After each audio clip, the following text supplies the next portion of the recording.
Assalamualaikum warahmatullahi wabarakatuh. Pada kesempatan hari ini kita akan mempelajari bersama-sama berkaitan dengan good, bad, and persuasive message. Secara lebih jelas, materi pada kesempatan hari ini akan kita bagi ke dalam 3 bagian. Yang pertama, bagian pertama akan kita membahas tentang good news. Jadi seperti apa berita baik itu?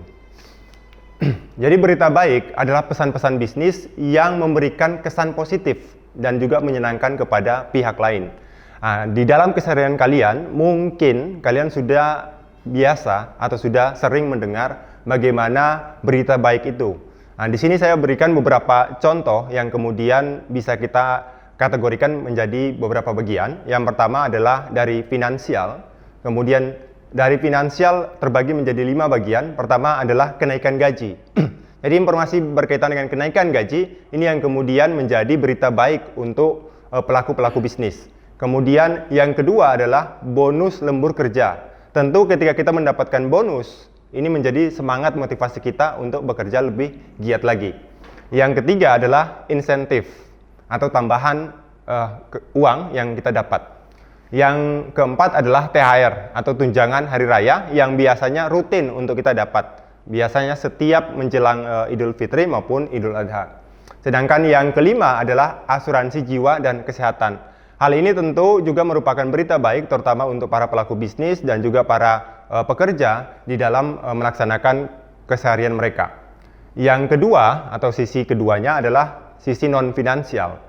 Dari sisi non-finansial, dia terbagi menjadi 3 bagian. Yang pertama adalah promosi jabatan. Jika kita mendapatkan promosi jabatan, entah itu di pekerjaan instansi pemerintah ataupun yang non-profit, maka itu yang kemudian akan menjadikan kita semangat di dalam melaksanakan kerja. Karena jabatan kita dari waktu ke waktu mengalami peningkatan yang signifikan. Yang kedua adalah tanda penghargaan. Artinya dari sisi perusahaan memberikan reward kepada kita atas kinerja, atas prestasi yang kemudian kita lakukan untuk perusahaan. Yang ketiga adalah fasilitas kendaraan dan perumahan. Hal ini juga lumrah terjadi dan sering kita temui di dalam banyak perusahaan. Kemudian berkaitan dengan produk, jadi ini dari sisi pendekatan produk, di mana yang pertama adalah pemberian diskon atau potongan harga. Kalau mungkin para mahasiswa biasanya juga sering untuk mencari diskon, biasanya. Karena pada umumnya dengan adanya pemberian diskon, maka kita bisa menghemat pengeluaran kita atau uang kita untuk membeli sebuah produk. Karena harganya tentu jauh lebih murah. Ini yang kemudian masuk dalam kategori berita baik. Yang kedua adalah beli 3 gratis 1. Artinya apa? Artinya bahwa dengan kita membeli 3 produk, maka kita akan mendapatkan 1 produk tambahan tanpa harus kita mengeluarkan uang yang tambahan. Hal ini juga masuk kategori berita yang baik. Kemudian yang sisi ketiga atau bagian ketiga adalah membeli produk dalam jumlah tertentu memperoleh hadiah langsung tanpa diundi. Kalau mungkin para mahasiswa sering melihat misalnya kalau yang di Jogja biasanya berbelanja ke Mirota Kampus.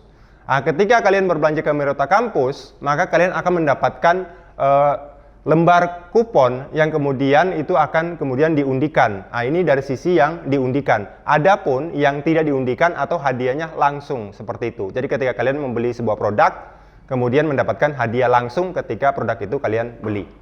Kemudian yang keempat adalah produk yang rusak kemudian digaransi dengan uang kembali atau dijamin bahwa ketika produknya rusak maka uangnya kembali.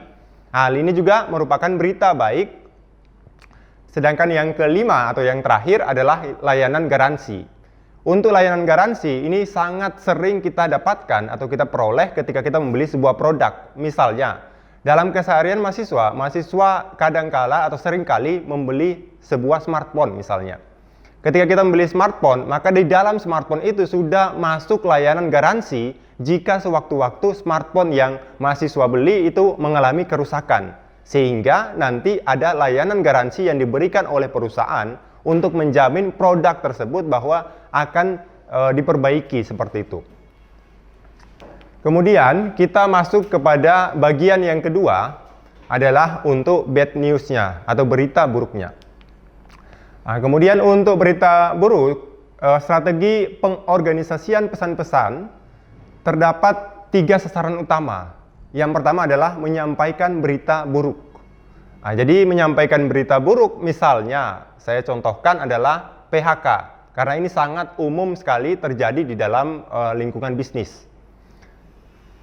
Yang kedua adalah memperoleh penerimaan mengenai berita buruk.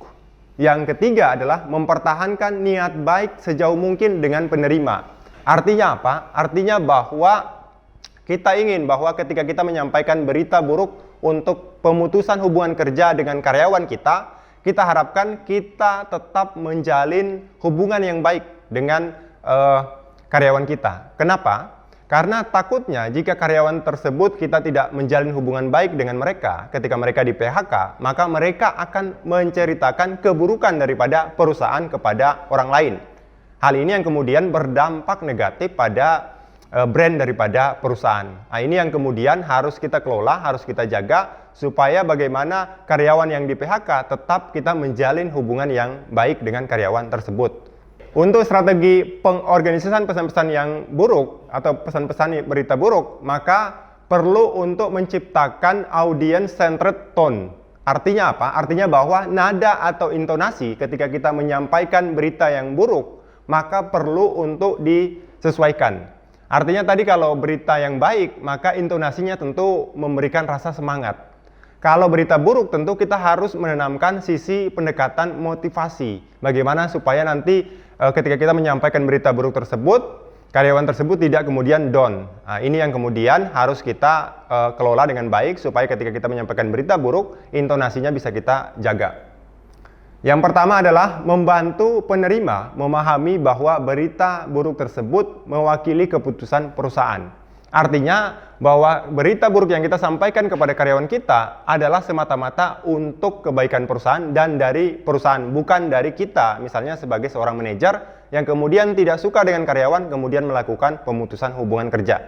Hal ini yang kemudian perlu untuk kita pahami supaya nanti ketika dalam penyampaian pesan, karyawan kita mampu memahami bahwa keputusan PHK ini merupakan keputusan yang diambil dengan berat hati oleh perusahaan untuk memberikan kepastian kepada karyawan untuk tidak dapat melanjutkan pekerjaannya. Yang kedua adalah membantu penerima memahami bahwa dengan keadaan tertentu keputusan itu adil dan juga punya alasan yang logis. Adil artinya apa? Adil artinya bahwa keputusan yang kita buat terkait dengan pemutusan hubungan kerja tidak semata-mata untuk kepentingan dari sisi misalnya kita sebagai manajernya, tetapi ini dari sisi perusahaannya. Misalnya saya contohkan adalah misalnya ketika keuangan perusahaan tidak sehat, maka secara logis kita melakukan pemutusan hubungan kerja dengan melihat dari tingkat kinerja karyawan kita. Yang ketiga adalah membantu penerima tetap bersikap baik terhadap bisnis kita, supaya apa? Supaya mereka mau untuk mengendalikan ego mereka. Kenapa? Karena di sini bahwa ketika kita memutuskan hubungan kerja, tentu dari sisi karyawan kita, dia akan merasa bahwa merugikan dia. Maka yang perlu untuk kita lakukan adalah bagaimana terus menjaga hubungan yang baik dari kita kepada karyawan kita. Sehingga ketika kita lakukan pemutusan hubungan kerja, maka karyawan tersebut tetap memberikan respon yang positif kepada perusahaan dan juga kepada kita sebagai manajernya. Untuk strategi pengorganisasian pesan-pesan bisnis, di sini terbagi menjadi 2 pendekatan. Pendekatan yang pertama adalah pendekatan tidak langsung. Nah, untuk pendekatan tidak langsung di sini menggunakan penyangga kalimat pembuka yang netral untuk berita buruk, bersifat memberikan apresiasi, penghargaan, dan hal-hal positif lainnya. Penyangga digunakan dalam menyampaikan berita buruk secara tidak langsung. Nah, ini saya berikan contoh supaya nanti mahasiswa mudah untuk memahami seperti apa contohnya. Nah, contohnya mungkin seperti ini. Jadi kami sangat menghargai kerja keras Anda selama dalam membantu perusahaan. Artinya selama ini kami sangat menghargai kerja keras Anda, walaupun nanti di akhirnya dengan berat hati maka perusahaan harus memberhentikan Anda karena kondisi keuangan yang tidak sehat seperti itu.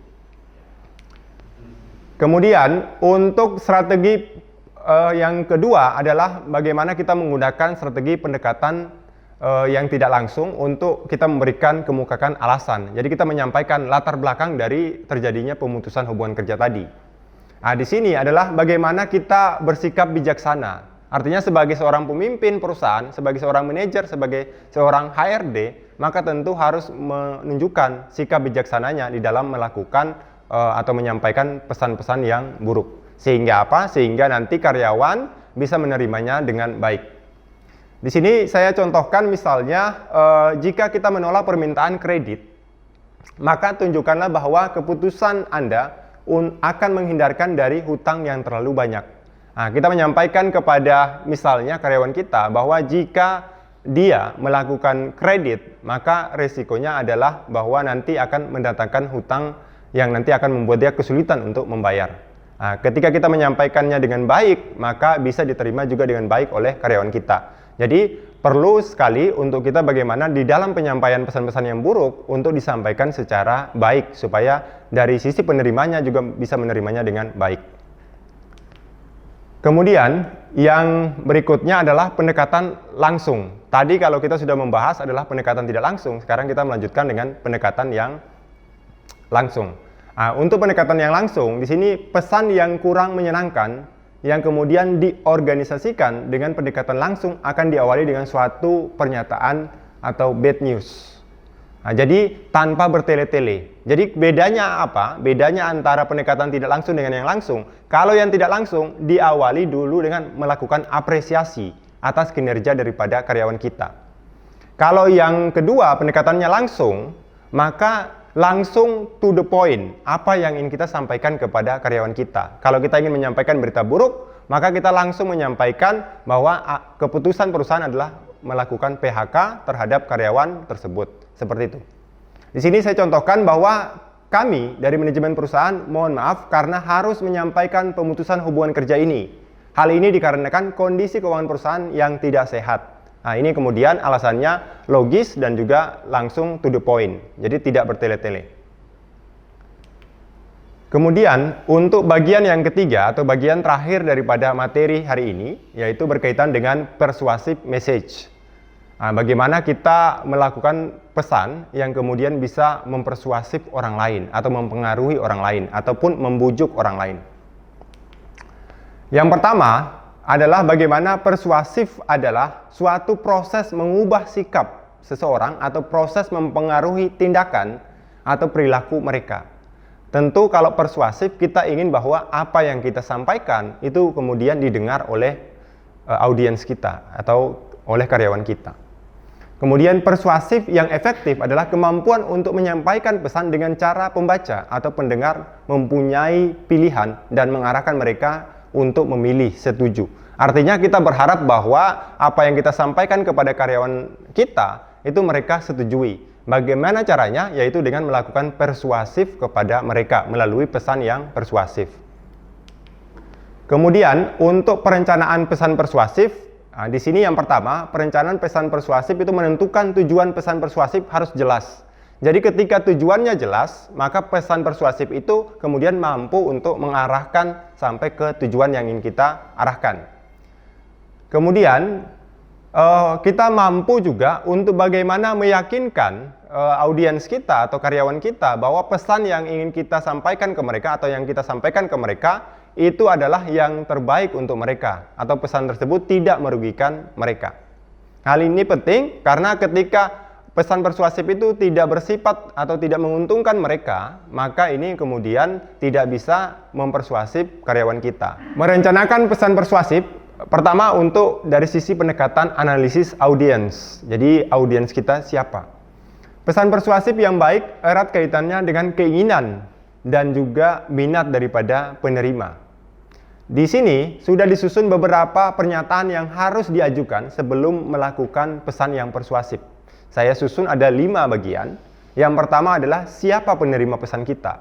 Seandainya kalau penerima pesan kita adalah rekan bisnis, maka kita harus memahami apa yang menjadi keinginan daripada rekan bisnis kita.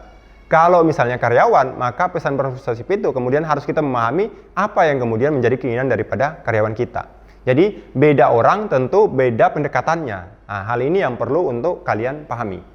Yang kedua adalah apa yang kemudian menjadi keinginan dan juga minat dari mereka sendiri. Jadi kalau misalnya keinginan dan minat mereka berbeda satu dengan yang lainnya, tentu pesan persuasifnya harus disesuaikan atau harus di-adjust berdasarkan apa yang mereka inginkan. Jadi ketika pesan persuasifnya sama antara si A, si B, si C, maka kemudian pesan persuasif ini tidak efektif dan efisien karena satu dengan yang lain itu tentu berbeda-beda. Tentu pendekatannya juga harus berbeda-beda. Yang berikutnya adalah bagaimana kemungkinan mereka menolak. Artinya apa? Artinya bahwa kita harus menganalisis apa kemungkinan-kemungkinan terburuk ketika pesan persuasif yang kemudian kita sampaikan ke mereka itu kemudian tidak didengarkan atau mereka tidak mensetujui pesan tersebut. Nah, oleh karena itu ketika mereka tidak setuju dengan pesan tersebut, maka kita menawarkan opsi yang berikutnya yaitu pilihan alternatif. Artinya apa? Artinya bahwa ketika kita menawarkan pilihan-pilihan, maka mereka bisa memilih. Dari pesan persuasif yang pertama mungkin gagal, maka yang kedua, ketiga, dan keempat sebagai solusi yang kita tawarkan bisa mereka pilih sebagai pesan pilihan yang alternatif. Dan yang terakhir adalah apa yang dianggap penting oleh pengambil keputusan mereka. Jadi ketika mereka misalnya menganggap itu penting, maka pengambilan keputusan itu penting untuk dilakukan. Dan sebaliknya.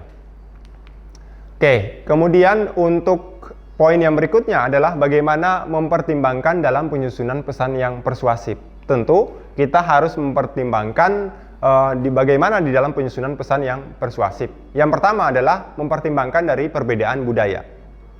Tentu dengan memiliki perbedaan budaya, kita tahu bahwa Indonesia kaya akan budaya. Antara yang dari Jawa, kemudian Sumatera, Kalimantan, dan seterusnya memiliki perbedaan budaya yang berbeda-beda. Oleh karena itu, dengan adanya perbedaan budaya, maka pendekatan yang harus kita lakukan tentu harus berbeda. Yang kedua adalah memilih pendekatan organisasional. Tadi sudah saya jelaskan bahwa ada dua pendekatan, yaitu pendekatan yang tidak langsung dan juga pendekatan yang langsung. Nah, pendekatan tidak langsung kita gunakan jika penerima bereaksi tidak menguntungkan terhadap pesan yang disampaikan. Sedangkan untuk pendekatan langsung, jika pesan yang kita sampaikan itu kemudian rumit dan sulit untuk dipahami. Nah, ketika dia panjang sekali, kemudian rumit, maka perlu untuk kita sampaikan pesan tersebut secara langsung atau pendekatannya secara langsung. Sehingga mudah untuk dipahami. Nah, beda halnya tadi dengan pendekatan yang tidak langsung. Kalau tidak langsung tentu bisa kita melalui misalnya menulis seperti itu. Sehingga apa yang kemudian kita sampaikan kemudian bisa dipahami oleh audiens kita. Kemudian untuk poin yang berikutnya, bagaimana menetapkan kredibilitas. Yang pertama, kredibilitas merupakan kemampuan untuk dapat dipercaya oleh orang lain. Nah, ini penting sekali ketika kita ingin mempersuasif orang lain, mempengaruhi orang lain, tentu kredibilitas kita kemudian harus dapat dipercaya oleh orang lain. Yang kedua adalah salah satu cara terbaik untuk memperoleh kredibilitas adalah dengan mendukung pesan Anda dengan fakta. Artinya apa? Artinya bahwa kita punya bukti-bukti empiris, punya misalnya kesaksian daripada orang lain, punya dokumen atau punya foto, kemudian punya garansi, kemudian statistik. Artinya kita itu sudah terbukti punya kredibilitas yang baik di mata orang lain. Kemudian punya hasil riset jika memang kita misalnya menjadi seorang peneliti dan contoh-contoh lainnya.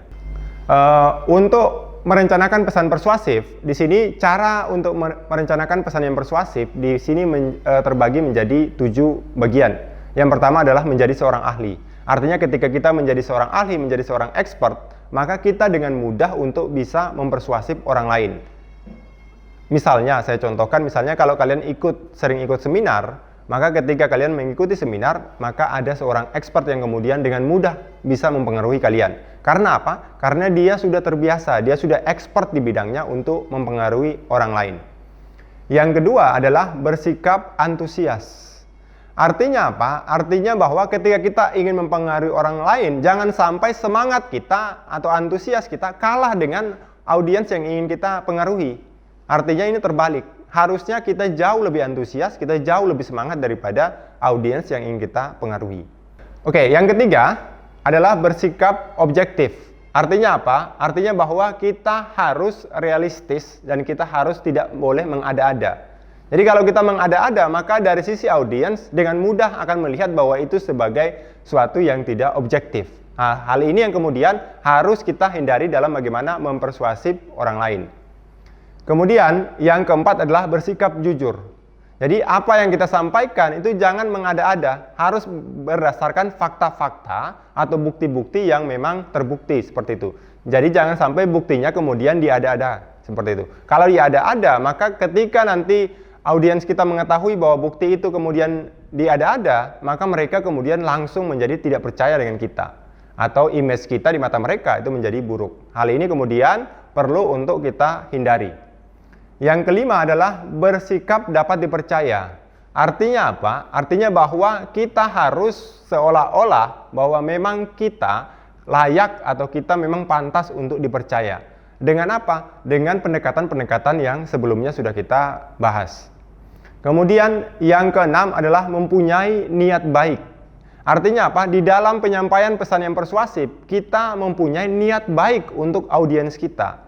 Ketika niat baik yang kita sampaikan kemudian dapat dimengerti oleh audiens, maka audiens itu mampu untuk menerima pesan atau niat baik yang kita sampaikan.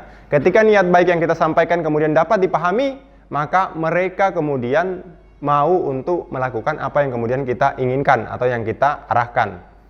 Kemudian yang ketujuh, menetapkan pijakan yang sama atau standar yang sama. Artinya bahwa kita tidak boleh memberikan standar ganda. Nah, jadi standarnya harus sama. Ketika standarnya sama, maka kemudian pesan persuasif yang kita sampaikan kemudian ini mampu untuk membujuk audiens kita. Nah, hal ini saya rasa penting sekali untuk kita pahami dalam rangka bagaimana kita merencanakan pesan yang persuasif. Kemudian kita lanjutkan ke poin tentang bagaimana pengembangan daripada pesan persuasif. Kalau tadi sudah merencanakan, sekarang bagaimana melakukan pengembangannya.